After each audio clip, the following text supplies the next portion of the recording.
బైబిల్లో కొందరు వ్యక్తులు తమ కోసమే కాదు ఇతరుల కోసం కూడా ప్రార్థించారు. ఆదికాండము 18వ అధ్యాయము. అబ్రహాము సొదొమ పట్టణం నాశనం కాబోతుందని తెలిసినప్పుడు దేవుని ముందు నిలబడి ప్రార్థించాడు. లోతు మరియు నీతిమంతుల కొరకు వేడుకున్నాడు. దేవుడు లోతు కుటుంబాన్ని రక్షించాడు. ఆదికాండము 32వ అధ్యాయము. యాకోబు తన అన్న ఏశావు 400 మందితో వస్తున్నాడని విని భయపడ్డాడు.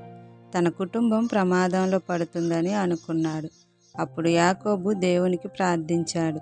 ఆ రాత్రంతా దేవుని దూతతో పోరాడినట్లు ప్రార్థించాడు. చివరికి దేవుడు అతన్ని ఆశీర్వదించి కాపాడినాడు.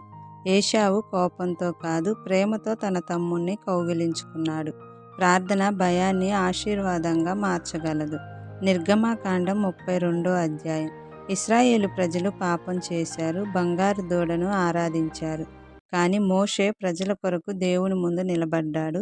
వారి కోసం ప్రార్థించాడు. దేవుడు కనికరం చూపించాడు. ప్రజలను పూర్తిగా నాశనం చేయలేదు. గుర్తుంచుకోండి, నిజమైన ప్రార్థన నీ జీవితాన్ని కాదు, ఇతరుల జీవితాలను కూడా మార్చగలదు.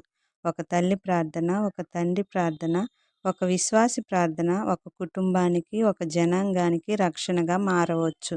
ప్రార్థన అనేది చిన్నది కాదు, దేవుని చేతిలో అది గొప్ప శక్తి. ఆమేన్.